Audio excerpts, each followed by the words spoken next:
The following is a presentation of the Black Hollywood Live Network, the first online broadcast network dedicated to African American entertainment. Hollywood Redefined. From Los Angeles, California, presented by Maria Menounos and streaming live thanks to Akamai Technologies, this is Black Hollywood Live, the Black Tea Party, featuring weekly discussions on political news and current affairs. Black Hollywood Live, Hollywood Redefined. You're listening to Black Hollywood Live. And now, the host of Black Hollywood Live, the Black Tea Party. We started the show early today. We just in here already talking. I like it. I like it. Gotta give Marvin his play for a minute, as we always do every week, right here on Black Tea Party on Black Hollywood Live. My name is Ron Moore, and being joined by my prestigious panel. Me. I was waiting on you to say something. Prestigious and Mike. Yeah. My boy Mihkel Teemant, how you doing today, man? Good. How you doing, dude? Pretty good, pretty good. It's been a long couple of days for me. Mr. Don Nash, Hey man, how are you today? I'm tired, but I'm here. Everybody's I'm tired. I'm Everybody. worked up, fired up, ready to go. All right, that's it. Yeah. And of course, last but not least, the very beautiful. Oh my God, you guys. She's serving it up too. She got go. I mean, you should see under the She's desk. under the desk.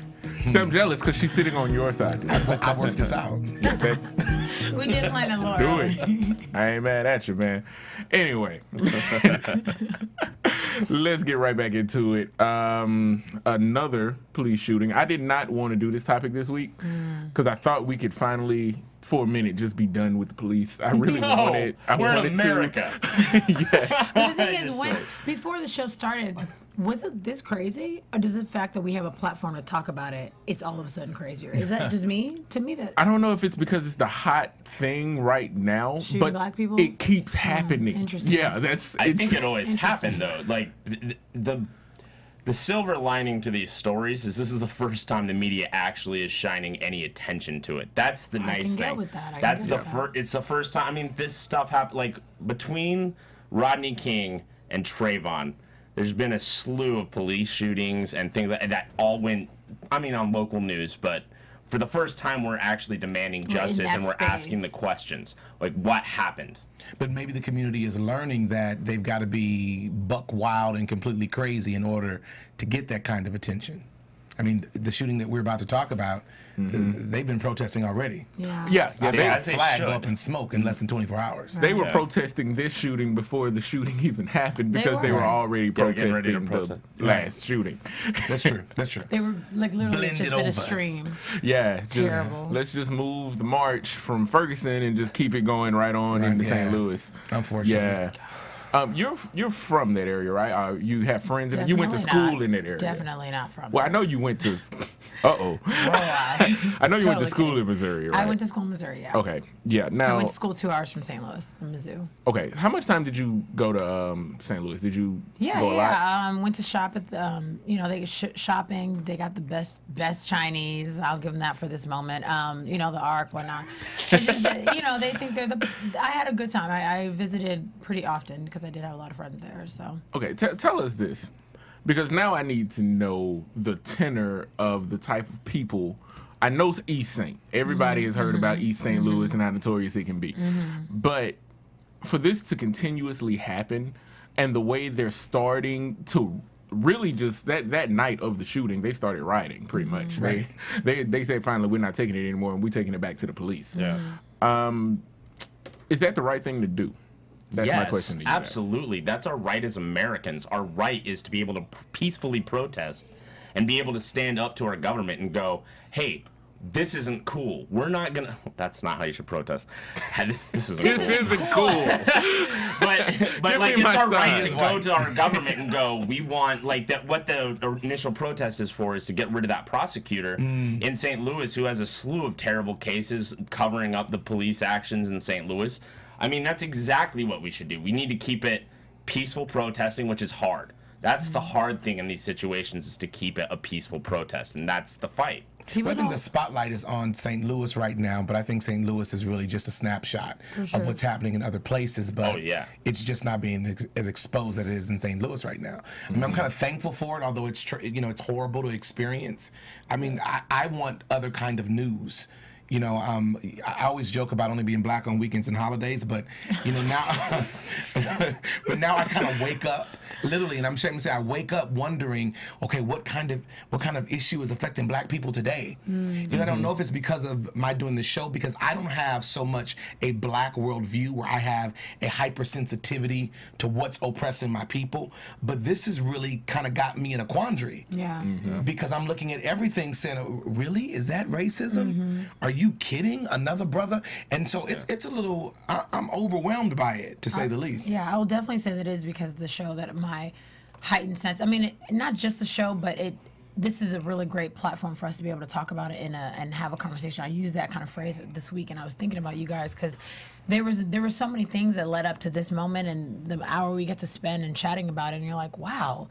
Is this what's been happening? Have I been missing it? Right. Have I not been paying attention enough or whatever? And to speak to the St. Louis thing, I did have a lot of friends from there, but none of them necessarily, I wouldn't even say that any of them are in the protest right now. I don't know if I'm wrong. Maybe some of them are, but just their characters, they are the type of people to rally within their friends or have something to say, but they try to go the even more peaceful route from the friends I have. But it is interesting to know that that's the same city I was shopping and hanging out in, and to see them take such action, I honestly didn't expect it, at least to this extent, because it's not really peaceful. Like Mike said, we're trying to be peaceful, but it's not. And I'm glad, you know, for our people, black people, that they haven't died down. I think that I've seen us rally, run down the street with cheese. You looted from Domino's Pizza, you know, and then 3 days later, you know, it's over. Oh, no. And, I mean, that's what happened the last time with this thing. I saw a guy, they looted Domino's, and this brother's running down the street with a 5-pound bag of grated cheese. What are you going to do with cheese? So I was concerned that it would become about just the expression and not about the cause. I'm happy to see that it's about the cause. I'm happy to see that they're paying attention, that we are paying attention. There's an issue that needs to be addressed here, and we're not gonna stop. Well, and we can't sit and go. We can't look at that one looter and like, because when you look at the loot, like there's always going to be people that take advantage of a situation. That's like everyone's thing with welfare. Oh, the welfare queens, which hardly exist. Sure, someone's always going to rig the system. That doesn't mean you get rid of the system. Like, you know what I mean? It's not, you don't throw the baby out with the bathwater. And we have a tendency to go, like I said with the, we have a tendency to say that. We have the tendency to go, we're going to get rid of this because, or these protesters are bad because these people that were a subgroup that might not even be connected did this thing, so therefore all the protesting is bad. Well, and we got to make sure to separate that. That's what I'm trying to figure out. When do you guys think it's the best time to protest? Because even with the situation we're about to talk about, or that we are talking about, we don't know all the facts. And so when you hear black male shooting with a white officer, do you just decide this is the time, or do we wait where it's like, you know, it's been a couple of weeks, we finally know everything, then we protest? I never know. If it wasn't for all the things that's happening in St. Louis, I could give a little more benefit of the doubt to and say, let's see. But you know what? I thought that when I was on my way here to the studio today, that the history, the pattern that seems to have been, you know, demonstrated here has given me grounds to jump to conclusions. And if I make that point, I'm making the point that the officer is making. Or an argument that could be made for the officer, which is there's a pattern of crime here in a black community. I like that point. You see what I'm saying? Yeah. And definitely. if I look at the pattern, then it now somehow at least gives me an arguable point. Well, but then you're no different. I'm no different. So I can't do that. Well, I know, and that's the problem. There's a pattern on both sides, I think. I think there's a pattern on both sides. There's a pattern on how the police look at especially people in those type of neighborhoods, and there's definitely a pattern in the way those people in those neighborhoods look back at the police, and it's hostile on both sides. Right. So, with all the protests, is it time for us? This is the thing about these protests that I don't know if I can get down with yet, because it's so far away from how it used to be when we used to protest. Protest used to have a central figurehead, a central person who could go out and speak for the crowd and just put the thoughts of the community out there. I haven't noticed that yet. It's hard. I know, because everybody's telling hard. the story from their iPhone. Everybody's got phones their now. smartphone, you know? Everybody's on Vine. Everybody's on Instagram. If it wasn't for that, though, we wouldn't have these stories. Because that's the reason. That's another reason is citizen journalism is helping us so much. Absolutely. See, like the Michael Brown let's go back to Ferguson. The shot of the guy looking at him, going, his hands were up. Yeah. And like getting that witness actual, like Seeing I mean, it sure on we the didn't, spot. yeah, like that kind of stuff helps too. I think we have the same old figureheads and no one's come up yet. Well, so this one has come out kind of quick, and maybe our viewers need to know who we're talking about because we haven't named the victim here or the situation, the circumstance. I mean, it's like it's kind of sad because in this situation, I'll go ahead and talk about the actual situation because this 18-year-old boy. Well, first off, are we even talking about the same shooting? That's how many shootings have happened. Oh my gosh, but that's not even funny because I had to, when you guys sent out the link, I'm like, okay, let me double check myself. Yeah. I typed St. Louis shooting, biggest mistake ever. Yeah, I was like, wait, what's his name? What's his name? And they're like, this person. I'm like, no, but what's his name? I'm still sifting through. It's to the point Terrible. that the media isn't even the 18-year-old that originally was the point of our story, who actually had a gun on him and was running from the police and turned with his gun, but it jammed and got shot by the police. Yeah. Wait a minute, we are talking about a different kid then. That's a I'm different not talking about the same kid you're talking that about. was the first shooting yesterday. Yeah, Then that was the first one. We're talking about the sandwich one, right? Okay. Yeah. Oh, so that gun jammed? Yeah, they've had. I'm lost. They literally. My shootings They are. literally had That's a sad commentary, by the way. major incidents in St. Louis within 48 hours. So I'm aware of the kid who was in the convenience store. Yes. I guess he bought a sandwich, wearing a black shirt with some jeans. This is the second one. Yeah. This is the second one. His pants were kind of, sagging. Yeah. And apparently he left the store. The cop sees him, goes to pull his pants up, and he notices a bulge. He approaches this kid. Somehow they get into a scuffle. The kid runs off, turns around, and supposedly or allegedly shoots 3 times at the officer. Yeah. The officer shoots back the fatal shots to take this kid out. That ultimately take him out. But the officer was That's the other story. unhurt, or what That's what the do they other call story. it? Unharmed. They There's said two of the them. officer was unharmed. So for the guy to have shot 3 times, blah blah blah. Dot. So there's another kid that was. I have so much fatigue when it comes to these police shootings right now. I think not only as Black Americans, but America in general is just completely sick of these shootings. I'm to the point where I have to go. I'm leaning toward no guns, including police. Like go to like Sweden, Finland, England, Germany, Japan. They all do it without. And guess what? Police shootings are way down because there's no. You're gonna lose your NRA license. Oh my gosh. Yeah, That's I don't a good care. point. But fuck the NRA. I'll say that on there. But wait, here's my thing.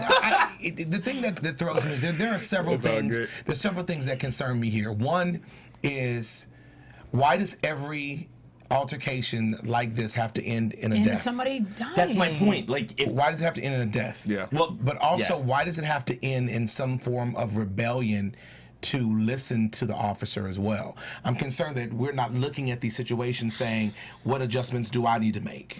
Or what if the thing is, I don't even know how to word this where it's like not, because I'm trying to say, are the people that it's happening to, or the people that are living in these cities? Because not that they're all happening in the same cities, but let's just take St. Louis, for example, because we have had a few situations there. Why are people in St. Louis, residents in St. Louis, not looking at the news and understanding, okay, this is how they see us. This is how we need to change our behavior. Because for me, I've never, in LA, of course things have happened, blah, blah, blah, but like in my immediate circle, I haven't had the story. So I don't see my friends or maybe the people I run around with looking at the conversation the same way people in St. Louis should be looking at it. Well, I mean, we Does share that the make same. sense? I get it, but we share the same pigment. Oh, no, Okay, of course. but we're I'm a just saying this subculture. is literally your neighborhood. So you need to be looking at the situation and saying, okay, look at what's going on with people around us. Maybe 5 streets around, maybe 20 miles, whatever. It's in your area. But I think our worldview allows us to think that way. I think that when we look in some of these communities, they're like community agreements that are unspoken agreements, and it's okay to deal with it the way they're dealing with it because for them, they're standing for their rights and they're going to do it however fine, it but looks. people are dying. Well, I mean, they get that and they think that's a shame and they think that should stop, but they don't think that they play a part in it. I'm going to take this moment. I'm going to take this moment to go ahead and I know this wasn't in our rundown, guys, but I'm going to go ahead and talk about Marissa Alexander for a minute just to say, and my apologies to Steven, our engineer, who did not know we were going to talk about this real quick. We're only going to stay on it for a second. But Marissa Alexander, the woman who was sentenced to 20 years for firing a warning shot at her garage. Yeah, in her garage while running from her husband, who was saying, "Bitch, I'm going to kill you," and has a previous record for domestic violence. Yes. And What was her sentence again? 20 years, and today it got overturned. So I want Yeah, to I'm take gonna this clap moment that, too. to talk about that. Thank you, Judge. It previous should judge not was an have. idiot. It should not have taken all of Yeah. this. It took them 12 minutes to convict her. 12. 12 minutes. Yeah. I don't know how you can listen to that story, get those facts, The jury's. and I'm just. confused. It takes 12 minutes to abuse someone that's already been abused. Now I understand. Now whooping with the law. I've been on jury duty before. I've been on a jury for a murder trial before. I understand exactly how that works and what they tell you. What they were going by the strict letter of the law. The way self-defense in this case was defined meant that the victim, or not necessarily the victim, but the perpetrator, needed to have been injured. She was not injured because she was running for her damn life. She was The avoiding perpetrator isn't injury. the But Zimmerman perpetrator the only needs to person feel like he could have been injured. Yeah. See, and in the that same state. That's the, Yeah. yeah. In the same This state. is both the That's same the law. Same law. county With or the next door stand your ground counties. law, she, in her particular case, would have had to have been wounded. So you want me to almost die before you can tell me that I'm okay? Like I can be proven innocent in a situation that I was trying to save my life. You want me to have physical scars on my face? You want me to? Well, that's the black version of the law. The white one. and there are two. There are two. Listen, this That's is how not it is. on. I mean, Truer words it haven't been is set up spoken. for a punchline, but that's the way it's been interpreted. And one thing I was reading earlier today was about how the stand your ground is really, even more so than minorities, being skewed against women. Like we've had drug dealers taken off conviction because of stand your ground. So it's not. It is way more in favor of white people for sure, but it's even worse against women than minorities. Yeah. They're finding all the time, like, why didn't you do this? Why didn't you? But a guy who's a man, who's supposed to be a man, you know, can't take a 17-year-old kid, and it's totally justified him shooting him. He for she. There you go. Yeah. Standing for our rights. And that makes this good. Yeah. I Yeah, like, don't it's know sad. what to say anymore. But I mean, I think Get it's rid of growth. stand your ground. It is growth that the conviction was overturned. That And so there's hope. There's a silver lining there. It was overturned. checks and But the balances. jury should be. Yeah.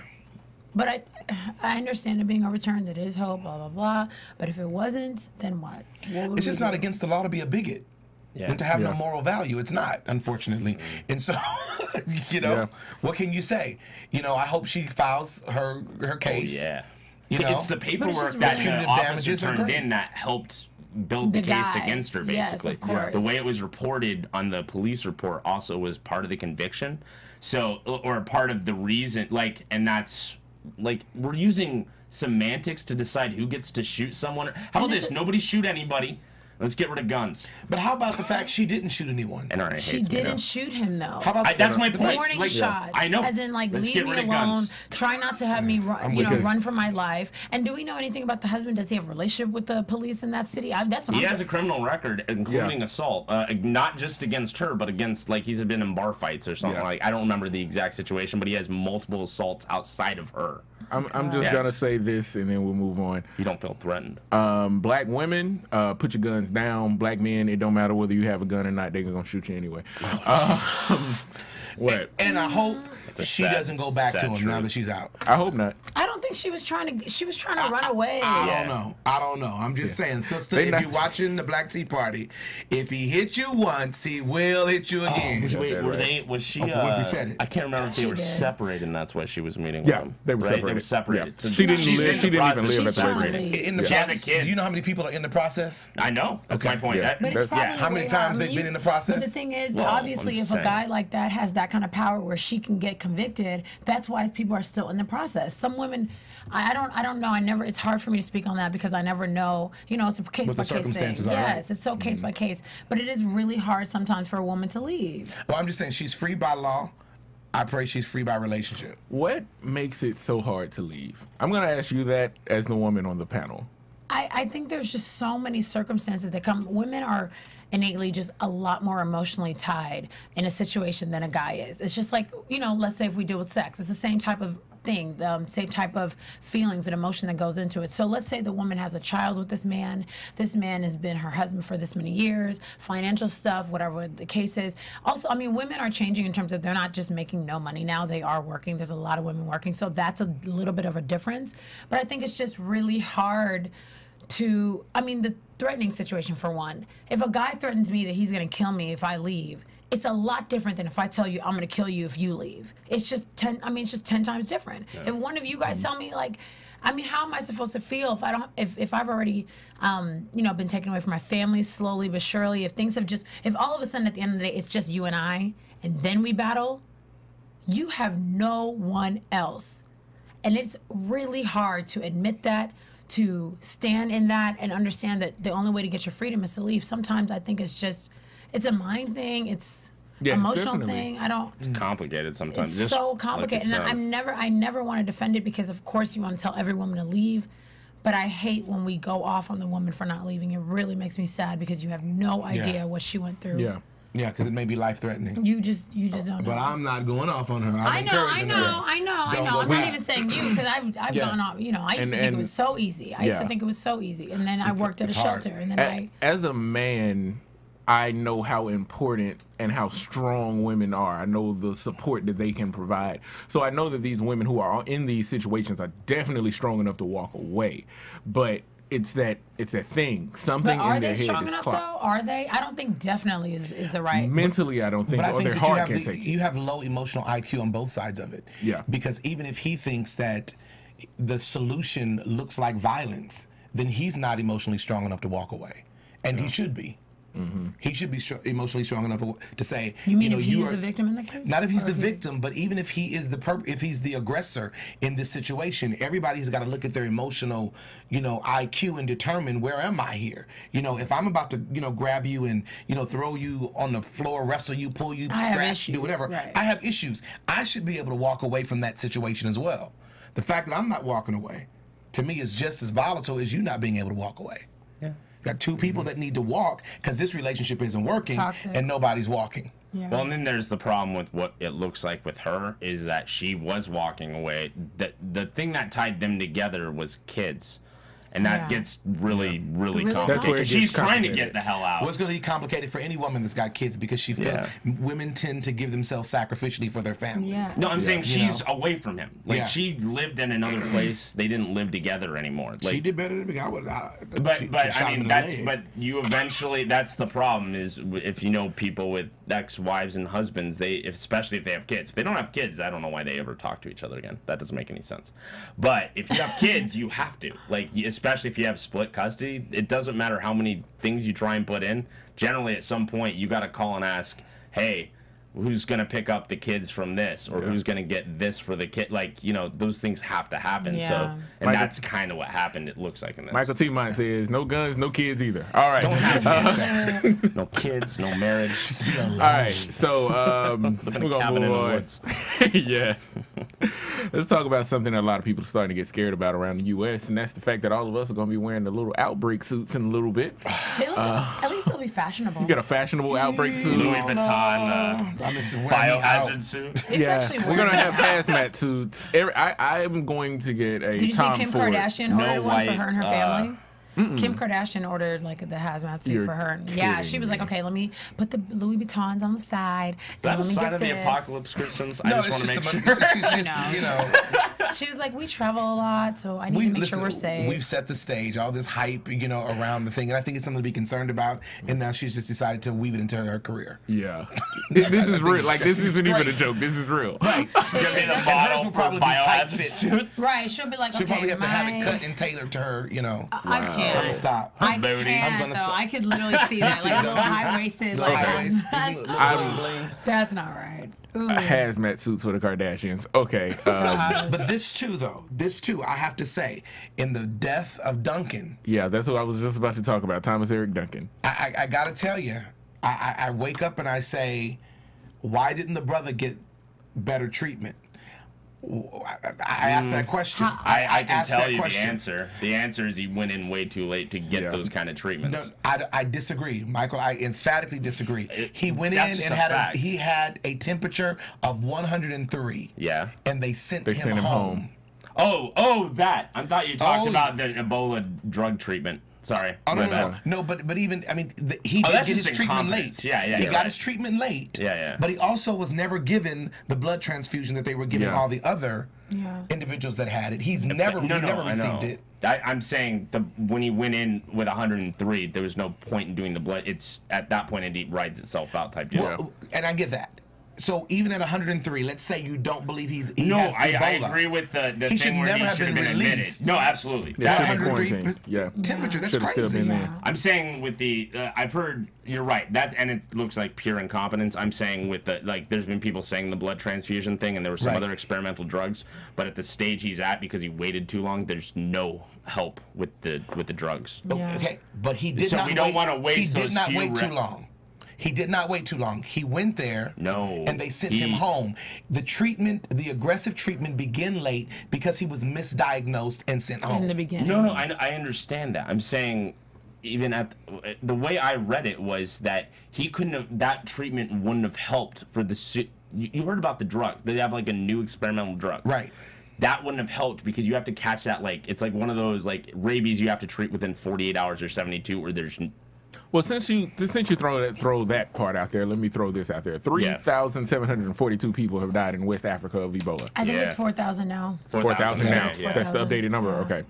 Well, and that could have changed in the last hour. Which is just It's sad. So if we have an experimental drug here in America, why are we hoarding it? Why are we not sending it over? Because we don't have much of it, and we don't even know all the implications of. Yeah, it's still very experimental. So why are we gonna get?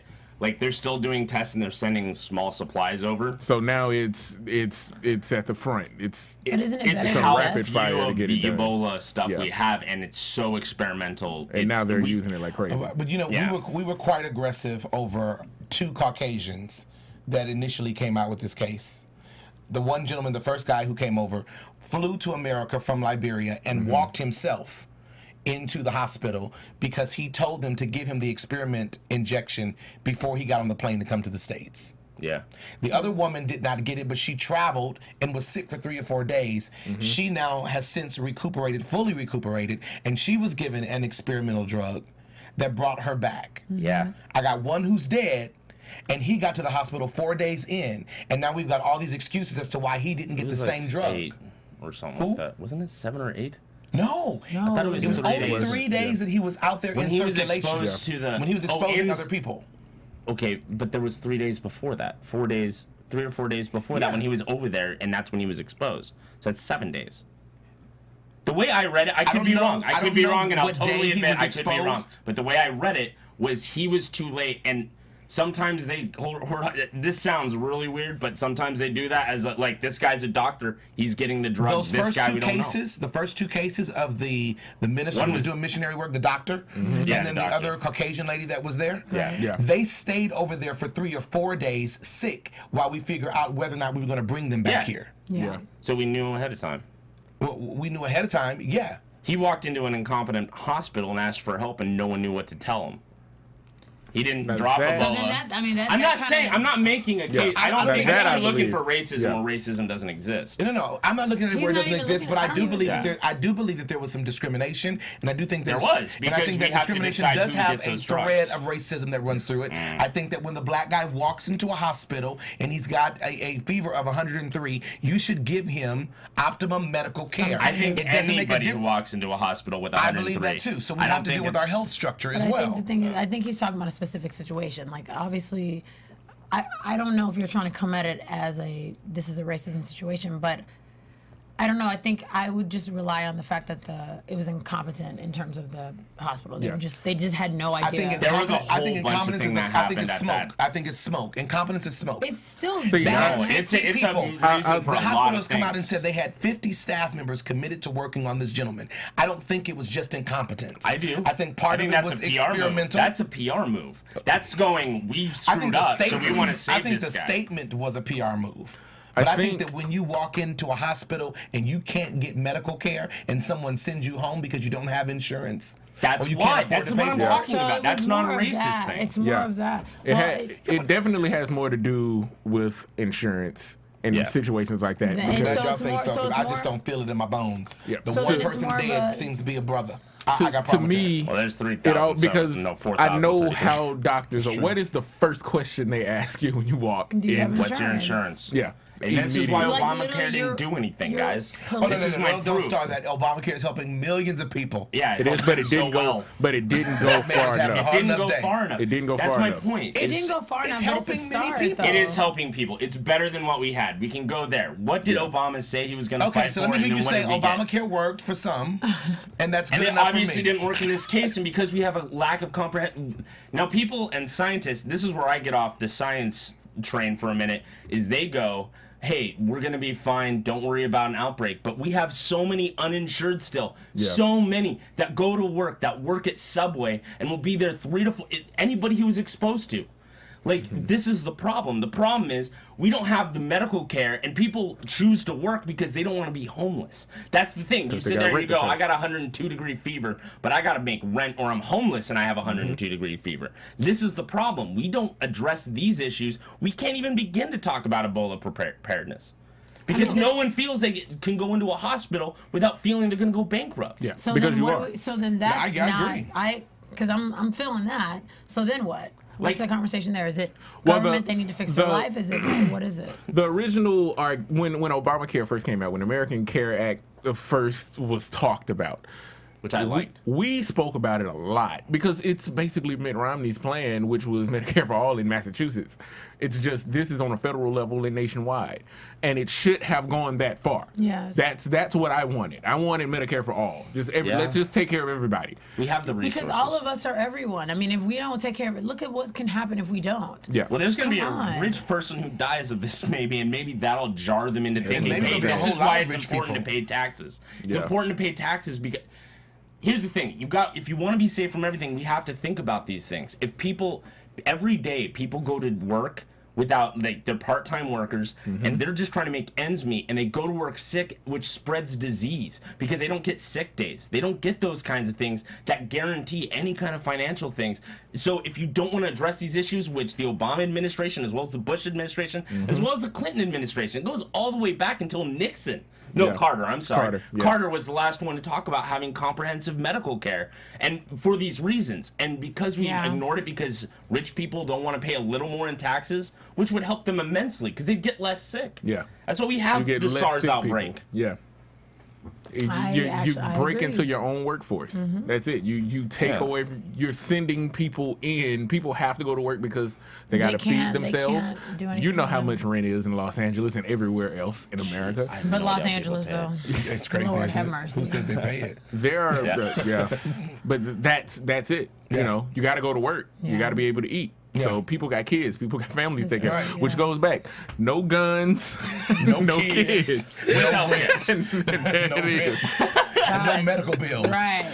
Keep it low. But I think it's interesting to note that we have this, issue with Ebola. I don't want to call it an epidemic because it's not an epidemic here. It is scary. It is an epidemic over in in Liberia. But I'm concerned that America cannot tell us that it's not going to come here.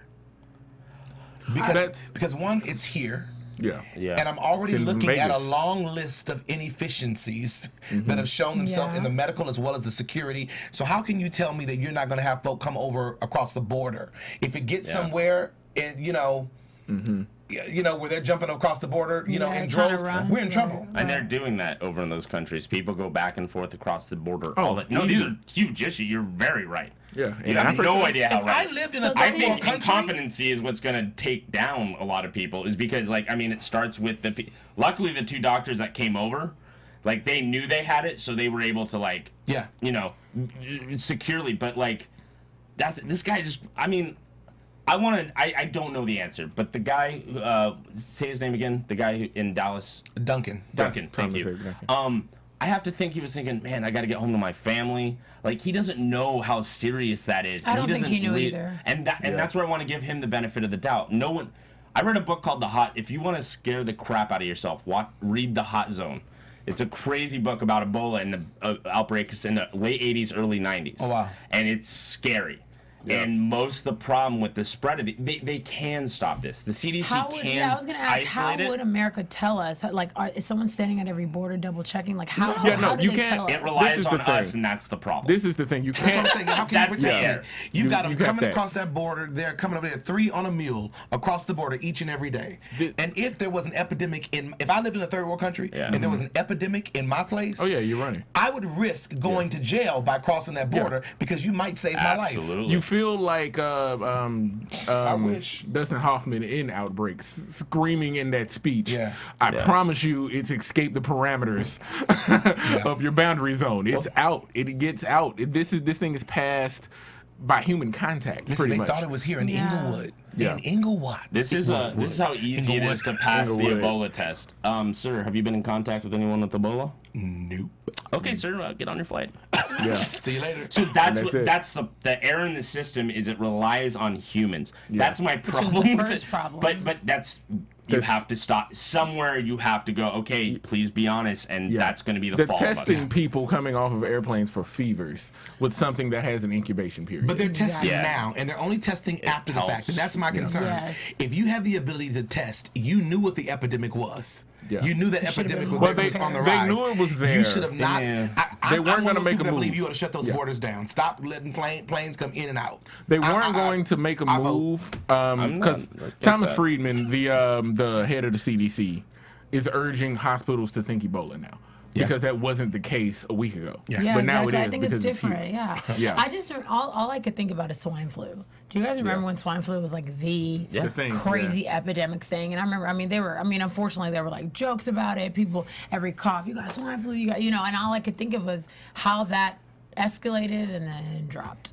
So I'm just praying we're like right here and like next week won't even be talking about it. It's scary though because one guy was on a plane and had a cough. Right, it was a U.S. Airways flight going to the Dominican Republic, and he's got a little cough. Made an Ebola joke. He makes an Ebola joke. He said, "You guys are in trouble now. I got that Ebola." There's been 3 flights now grounded because of that. That was, you know what? That dude is a dumbass. He's probably. No, I'm not gonna lie. Somebody made the joke at work, and I had to laugh because it was. It was funny, Sorry, right? It was kind of funny. But no, we this don't know whether or not we should be don't know, scared or whether or not we should just do it. Because in America, that's what we do. We look at stuff that's not affecting us immediately. It's the same thing we do with climate change. Oh, it's not happening right now. Oh, it's snowing in Nebraska. And we all need and it's like, it's like, the no. next day you see 27,000 walruses wash up on shore because they have no place to go. Why? Because and then you go, oh wait, that's not normal. America thinks everything revolves around us, and they have to understand we live in a global situation. What happens over there can easily come and affect us here, and that has to get into people's heads in America. I don't know when it's going to happen, but it has to. I agree. I think America has a thing for nostalgia, and that's the problem. Is we like to think things like are always going to be the same, and we forget that everything changes all the time. Yeah. Okay. Moving on. Because something else did change, and we're going to do about just 5 minutes on this, and then we're going to close out. But something changed in an interview with actress Raven Symone. She does not want to be categorized as anything. Do we have that clip ready? Here we go. Best to, hold the fence where I can, but I am proud to be who I am and what I am. So when did you know who you were and what you were? In that topic of dating and in love, I knew when I was like 12. I was looking at everything. Were you looking at boys and girls? Yes, ma'am. Did you have a word for it? Because I think when you're younger, you don't even have language for what it is. I don't need language. I don't need a categorizing statement for it. I think that's one thing that So you don't want to be labeled gay? I don't want to be labeled gay. I want to be labeled a human who loves humans. I'm tired of being labeled. I'm an American. I'm not an African American. I'm an American. Oh, girl, don't set up the Twitter on fire. What? I'm sorry. What did you just say? Wow. Stop the tape right now. Okay. I will say this. What? I mean, I don't know where my roots go to.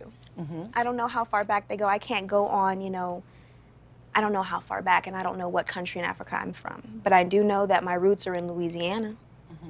I'm an American. Aren't those people black? And that's a colorless person. I feel that. We're all people. I have lots of things running through my veins. Olivia. I mean, you're going to get a lot of flack for saying you're not African American. You know that, It's right? clear when you we need can it. we can cut it now. And I understand. Olivia, I'm just gonna call her Olivia right now. Call her Olivia. Raven. That's so Raven more than Raven. Olivia. Yeah, I know. exactly. She made way more money as Raven on that to Raven. But not Raven Symone. I understand her. I gotta say that first and foremost. I understand that human who loves humans. I don't know where my people are from originally. I know what our mixes are once we got here, but I don't know what part of Africa my people are from. I know America. That's where I grew up. Now, she didn't say she's not black. I did want to point that out because some people wanted to take that and run with it in one direction. Yeah. I said, no, she didn't say that. She said she's not African American. She's not putting straight up African in American. front of it. Yeah, that's it. I love it, and I love the fact that Oprah coined it, the innocence of it, because she said as a kid, you don't have language for it. You don't have word for it. You know, and it's what we put on as we grow up, and then we apply these filters, and then it begins to limit our identity. It limits our expectation and understanding of other people. And I think that when she says, I don't need to have a label that categorizes it, I completely get that. You know, and I think the conversation about black or African American is a difficult conversation for us because we were talking earlier before the show, and your subculture will say, I'm Greek. Where are you from? No, I'm Estonian, but it doesn't. I've never. Okay, here's the thing with that I've never understood being. First of all, we're all humans. That's kind of what I came up with. Like, we're all just humans. I grew up Estonian, but like we never learned a lot about it and stuff like that. And I just never understood being proud because I'm Estonian. That just happens to be where my ancestors are from. These are imaginary lines we draw. But it is a home. Sure, I guess. You know, the It's Italian an ancestry. ancestry, But the Italian has a home, right? The problem with blacks is that black doesn't have a home. See, that's the thing. Black doesn't have a home. As someone who can say African American, because that for me boils down to Nigerian American, I think it's very interesting because when I was younger, a lot of my black friends, like I'm talking about 12, 13, would say stuff like, oh, you're from like Africa? Like where in Africa? Like I don't even know if I'm from Africa. But there's all these jokes. Right. And I was like, but you're black. Like because I didn't know we would have strife too. I also never had strife. I never really grew up around strife necessarily with white or anything because I grew up in a very diverse type of schooling. I mean, you know, as diverse as it can be, but I didn't understand when a black person would say stuff like that to me, like, I'm not African American, like, I don't know what that means. But you see me as a black man. I see you as a black man, but I also see you as an African American because that's what I know as a label, unfortunately. Okay, well, I got you. It's interesting. So for the 3 black people here and the 1 white guy or the 1 guy from Estonia, I would go through all of my mixes. Don, you got curly hair and this is good, so I know you crazy. The Jerry Curl guy just died. Don't equate me with the Jerry Curl guy. I'm sorry. We had fun this week. To America moment. I did not say that. No stain at the back of this curl. Stacy, he passed away 82. I feel like you should know about it. No? Stacy, where can the people reach out and talk to you This at? was fun. You guys check me out on Twitter and Instagram at OneTakeStace. Also at Live Naomi, and I'm at AfterBuzz on Wednesdays for Blackish. And Don. Don, with your good hair. You find me at Don's Daily Dose, and I'm going to be talking about Miss Stacy talking about me with the Jerry Curl. This is womb juice. You do got the Frankie Lyman thing going on. Mike, where can the people talk to you at? It's not Slow Glow. I'm just kidding. Sorry. Soul Glow. I'm at Mihkel Teemant on Twitter. MIHKELTEMANT.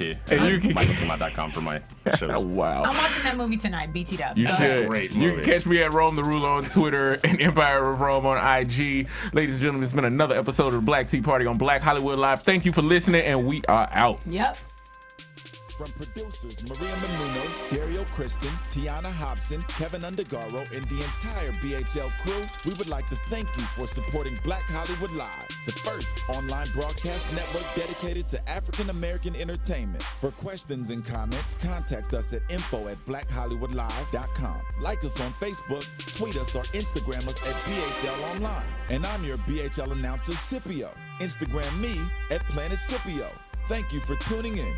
It goes across. The views expressed here are those of the hosts only and do not necessarily reflect the views of BHL or its owners or principals.